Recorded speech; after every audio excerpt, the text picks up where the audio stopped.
Études statistiques, partie 1. Dans cette capsule, nous verrons premièrement les études statistiques, c'est-à-dire la différence entre un recensement, une enquête et un sondage. Nous verrons ensuite les méthodes d'échantillonnage. Nous parlerons de la taille de l'échantillon.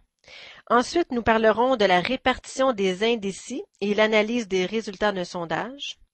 Et en dernier lieu, nous discuterons des sources de biais dans un sondage. Tout au long de la capsule, nous consulterons et compléterons notre résumé qui contiendra l'essentiel de la matière vue dans la capsule. Je vous invite donc à inscrire ces informations sur votre propre feuille résumé que vous pourrez utiliser par la suite comme aide-mémoire lors de vos séances d'exercice et comme feuille d'étude pour votre examen.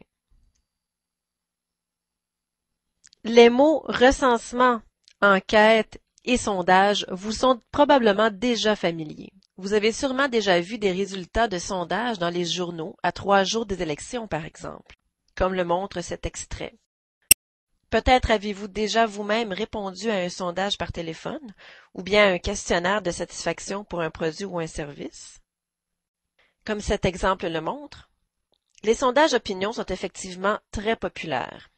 Bien qu'ils soient les plus visibles ou médiatisés, les sondages d'opinion ne sont pas les seuls types d'études statistiques.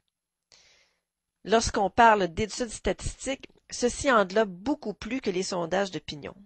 Quels sont les autres types d'études statistiques? Eh bien, on retrouve des études statistiques dans une foule de domaines. En voici des exemples.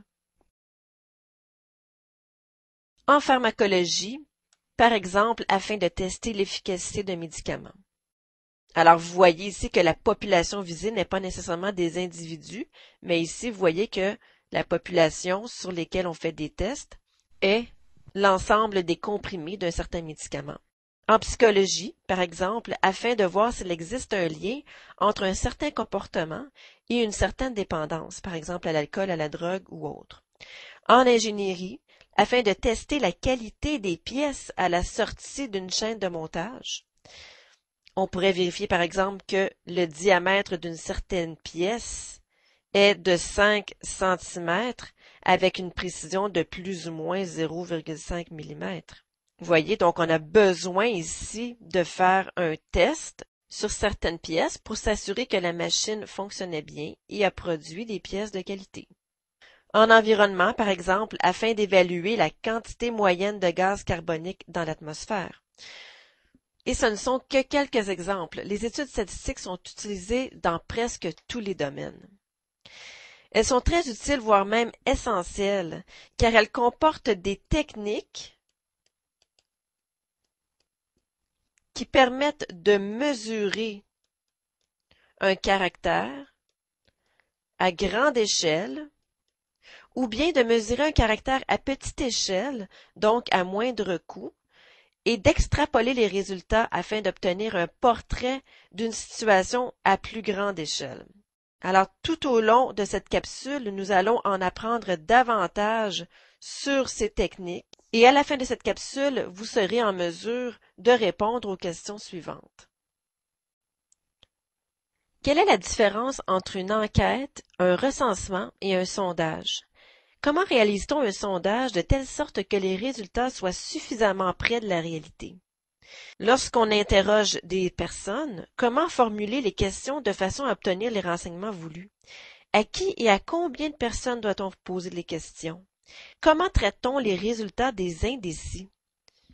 Comment analyse-t-on les données et comment les présente-t-on? Peut-on toujours se fier aux résultats d'un sondage? Que veut dire marge d'erreur et degré de certitude? Voilà. Entrons maintenant dans le monde des études statistiques. Section 1. Études statistiques, recensement, sondage et enquête. Commençons par quelques définitions importantes.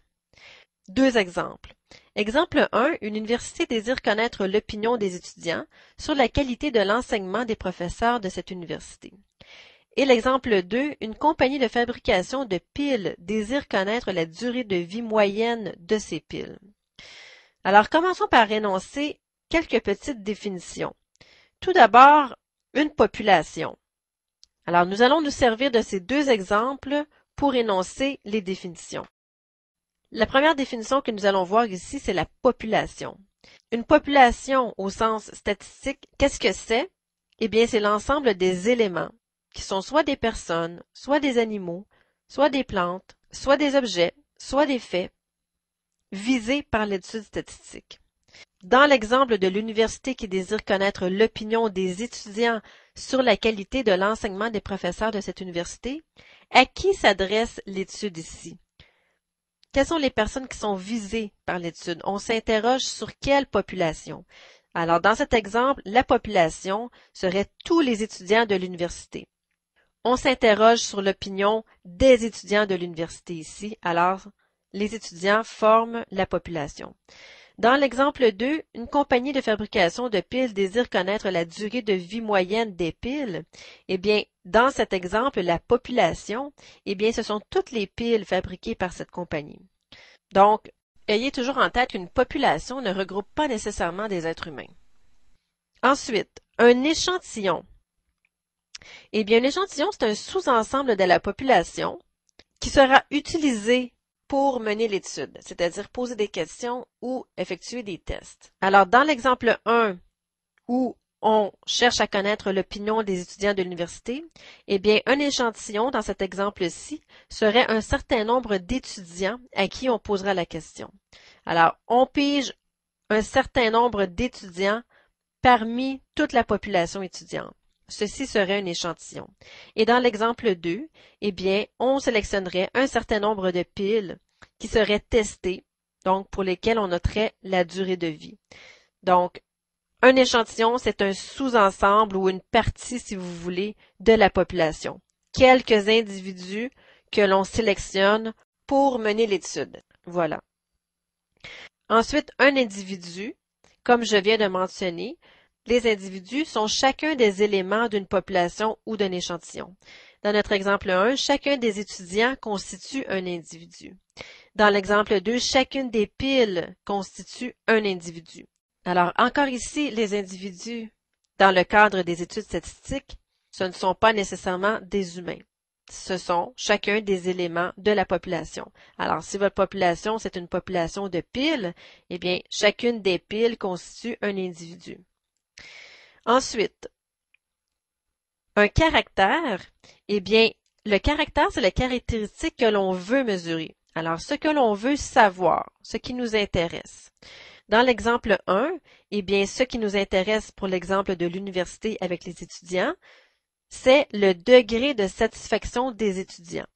Alors, le caractère mesuré sera ici le degré de satisfaction des étudiants. Dans l'exemple 2, eh bien, ce qui nous intéresse, ce que l'on veut savoir, c'est la durée de vie en heures des piles. Alors, le caractère, c'est la caractéristique que l'on va mesurer. On distingue deux types de caractères. Un caractère quantitatif, c'est un caractère dont le résultat de la mesure est une donnée numérique. Par exemple, ici, le degré de satisfaction des étudiants, ça ne se mesure pas à l'aide d'un nombre. D'accord? Le degré de satisfaction sera quelque chose comme très satisfait, moyennement satisfait, très peu satisfait, peu satisfait. Alors, c'est quelque chose qui se décrit en termes de qualité. Alors, dans l'exemple 1, le caractère est plutôt qualitatif. C'est un caractère dont le résultat de la mesure n'est pas une donnée numérique. Alors, dans l'exemple 1, c'est un caractère qualitatif parce que ça ne se mesure pas en nombre, tandis que dans l'exemple 2, la durée de vie en heures des piles, ce serait par exemple 30 heures, 40 heures, 35 heures. Alors la réponse ici, c'est un nombre. Donc ici, la durée de vie en heures des piles, c'est un caractère qui est quantitatif. Voilà. Une donnée statistique, eh bien, c'est tout simplement le résultat d'une mesure effectuée sur un individu de la population. Alors, par exemple, pour un certain individu, la donnée statistique du premier individu que nous avons questionné pourrait être très satisfait. Dans l'exemple 2, celui des piles, eh bien, le premier résultat pourrait être quelque chose comme 100 heures. Voilà. Alors, toutes ces définitions, nous allons les utiliser lorsque l'on va discuter des études statistiques, population échantillon, individu, le caractère étudié et les données statistiques. Maintenant, nous allons voir la différence entre un recensement, un sondage et une enquête. Qu'est-ce qu'un recensement? On parle de recensement lorsqu'on choisit de mesurer le caractère de tous les individus de la population. À tous les 5 ans, Statistique Canada tient un recensement de la population. Tous les citoyens du pays sont tenus de remplir un questionnaire. Le recensement permet de recueillir des données importantes sur la situation socio-économique des habitants du pays. Dans le questionnaire, on demande par exemple l'âge, le revenu familial, le nombre de personnes vivant dans l'habitation et ainsi de suite. Ceci est le meilleur exemple de recensement. Alors, c'est le recensement de la population d'un pays. Dans nos deux exemples, l'exemple de l'université, si on voulait faire un recensement, eh bien, on interrogerait tous les étudiants de l'université. Dans le recensement, vous interrogez tous les individus sans exception de la population.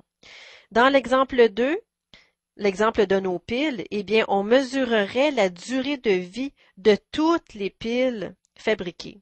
Mais le problème, c'est qu'il ne resterait plus de piles à vendre. Alors, dans cette situation, le recensement n'est pas une méthode appropriée.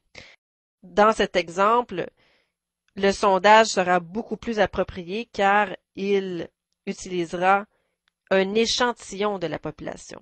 Alors, dans ce cas ici, ce n'est pas du tout approprié de faire un recensement. Qu'est-ce qu'un sondage maintenant?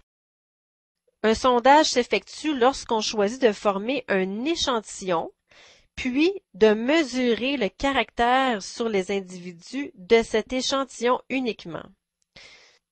Alors, si vous vous rappelez bien, un échantillon, c'est un sous-ensemble de la population. Alors, lorsqu'on fait un sondage, on forme un échantillon, on choisit uniquement quelques individus. Et il est très important de comprendre que ceci est dans le but de tirer des conclusions sur la population. Un sondage correctement effectué donne généralement une image suffisamment précise de la situation. Alors, l'idée, c'est que lorsqu'il est impossible de demander à tous les individus de la population de faire un recensement finalement, parce que ceci serait trop coûteux, par exemple, eh bien, dans ce cas, on va procéder par sondage. Par exemple, beaucoup de sondages d'opinion ont lieu au cours du mois qui précède une élection fédérale ou provinciale. Dans nos deux exemples, si on voulait faire un sondage, eh bien, on ne choisirait qu'un échantillon d'étudiants et on ne poserait la question qu'à ceux-ci. Supposons que les résultats sont les suivants. Très satisfait 30%, satisfait 35%, peu satisfait 20%, pas du tout satisfait 10% et ne sait pas 5%.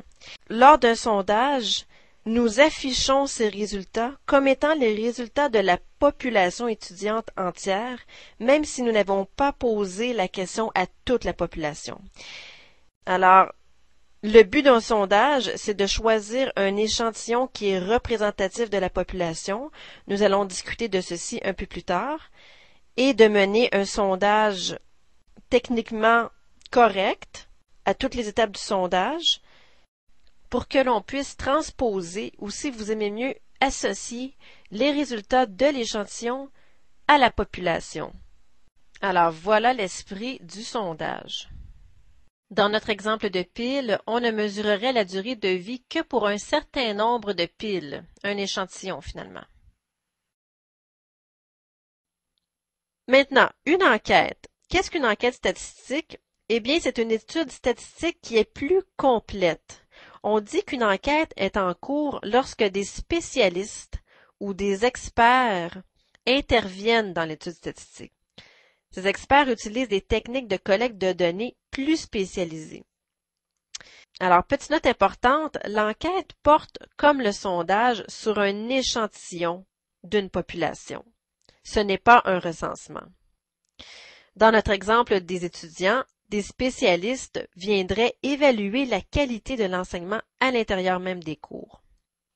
Et dans l'exemple des piles, eh bien, des chimistes pourraient faire une étude plus poussée pour déterminer la durée de vie des piles. Par exemple, si la compagnie a effectué une première étude sur la durée de vie des piles et que les résultats ne semblent pas plausibles ou semblent faussés, pour quelque raison que ce soit, eh bien, par exemple, la compagnie pourrait décider de faire appel à des chimistes pour mieux analyser les composés qui sont utilisés dans les piles, par exemple. Maintenant, dans quelle situation est-il plus approprié d'utiliser le sondage, le recensement et l'enquête? Eh bien, en résumé, on va utiliser un recensement lorsque l'on veut obtenir un portrait exact de la population. Le recensement amène un degré de certitude très élevé parce qu'on interroge tous les individus, mais cependant exige beaucoup de ressources matérielles, financières et humaines.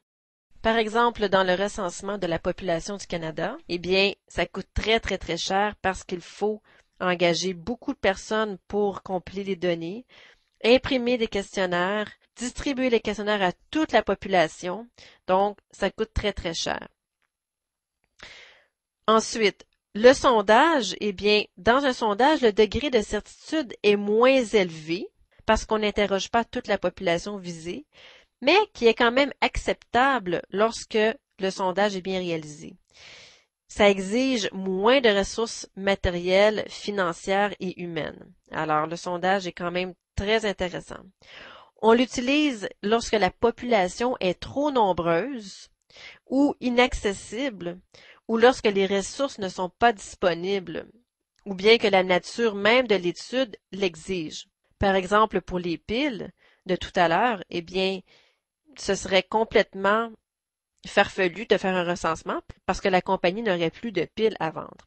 Alors ici, c'est la nature même de l'étude qui l'exige pour le sondage.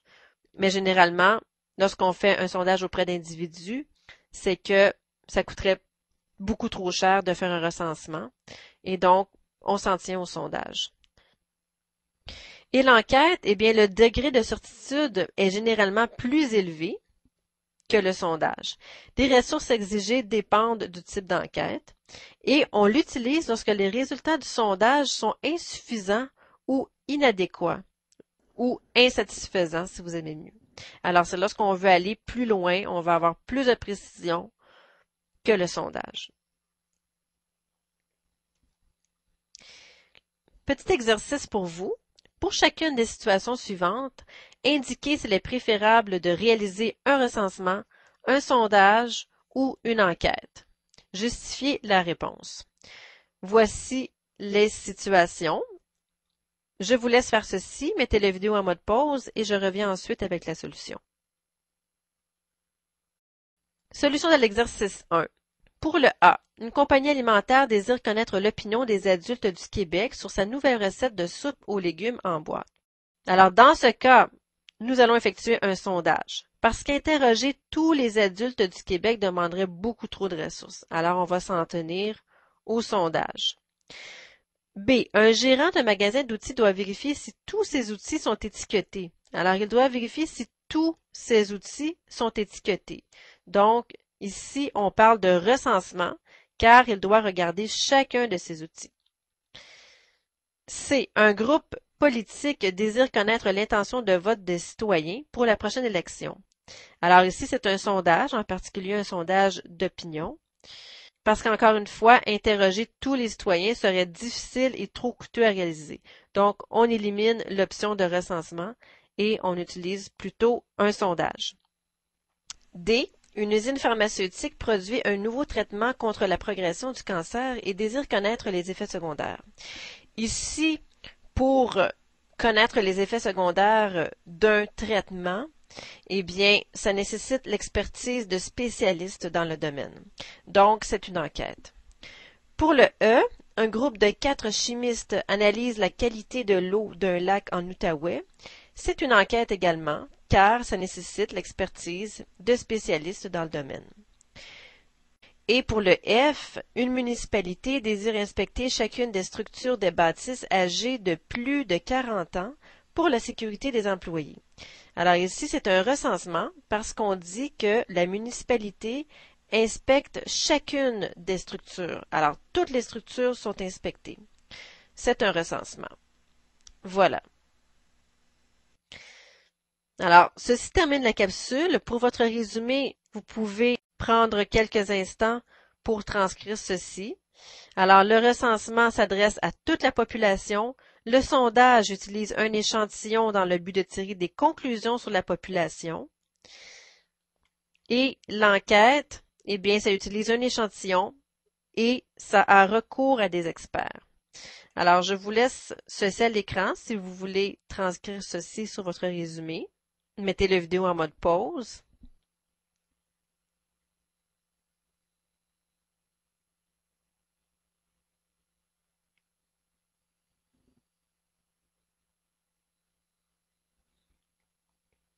Et voilà, ceci complète la première partie. Je vous souhaite un bon travail.